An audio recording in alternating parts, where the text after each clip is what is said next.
I'm standing by the greatest find ever. We stopped at a sawmill that's maybe 15 minutes from the house because they had these huge mountains of this mulch out front, and this might be about $28 worth. So the problem is solved is how to mulch the garden, and I'm very happy. And then behind us, or me rather, is the chicken yard, and Charlie rototilled the whole thing. And I planted winter rye and crimson clover in close around the chicken yard so that when we finally get chickens, they'll have something to run around in and scratch up and eat that'll be good for them. And then it's kind of a bed in the front that's 10 feet wide, and the entire length of the yard is where we're going to have blackberries and currants and strawberries. Oh, and gooseberries too. And we only have one currant and one gooseberry. Hopefully I'll find some other varieties, but I'm also going to make cuttings of them to try to make more plants.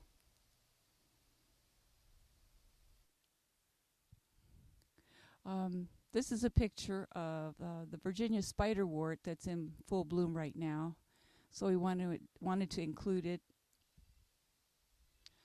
I'm sitting up in beds 14, 15, and 16, and they have the winter crops of Austrian pea with rye, hairy vetch rye, and crimson clover with rye, and they're just about getting ready to be cut down and turned into a compost pile also.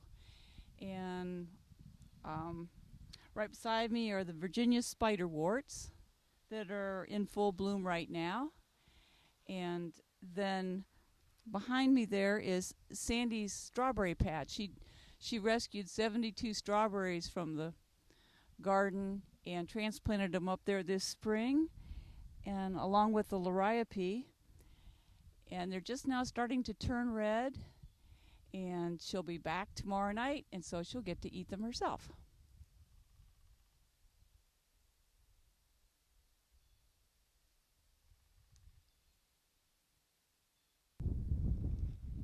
We just discovered this white-faced hornet's nest this morning that's on our satellite dish for, I guess, for internet. And it was just the most bizarre thing with that long tunnel, so we had to take a picture of it.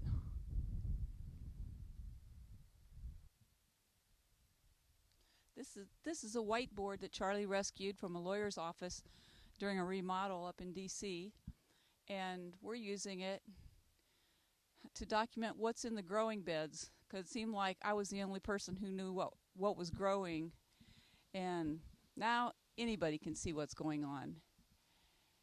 And I have the date that it got planted, and on some of them I have the estimated date that it's supposed to come out, because I'll be planting something else in its place as soon as it comes out.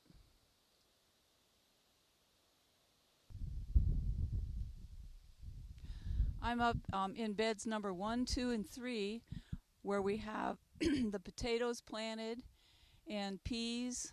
Well, this first row up here on the north side, I have turnips planted, and then peas, and then 2 kinds of fingerling potatoes, Russian fingerling and some rose fin fingerling down there. And in this bed, I have some cabbage and collards, and then some Chinese cabbage, and then the middle row of peas, and hopefully we'll get a fence out today and put them up on a fence. And then I forget, 2 different kinds of potatoes in this row, and we've started mulching with that great wood chip mulch. And probably today, hopefully, we'll get all the rest of the potatoes mulched that way too.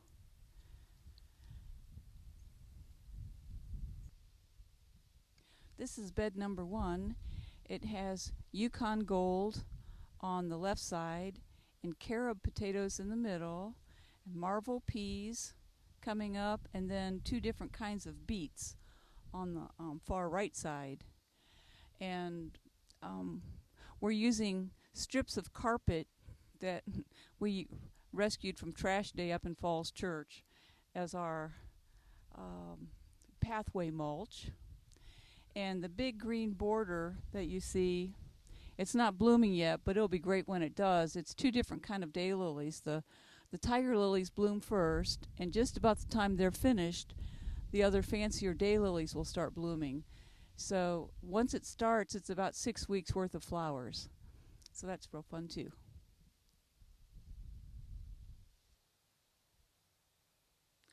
Hi, I'm in our relaxing people space under the pear tree. We get to spend a lot of wonderful meals sitting out here. And it's fun to think that all this stuff was rescued. All the chairs and the granite flooring came from the trailer park, and all the hostas and all the plants around it all got rescued from the trailer park. And Charlie rescued the marble table from Ringling Brothers. Um, yeah, a remodel job at Ringling Brothers up in at Tyson's Corners. And it's just a great place to hang out when it's real hot because there's always a breeze here. Oh, right. And we built a little mushroom patch right behind it, between me and the hammock. And it's the king stropharia mushroom, and it grows in wood chips. So Charlie dug out all the sod and dug out the dirt down about 6 inches, and we filled it in with wood chips, and then sprinkled in that kind of king stropharia mycelium, and then piled more wood chips on. We just have to remember to keep it wet.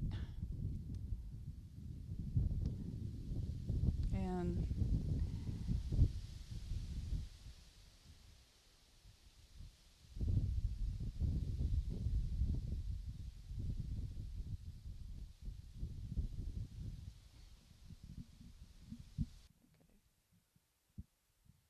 now we're along the driveway where we've planted a lot of the rescued flowers from the trailer park.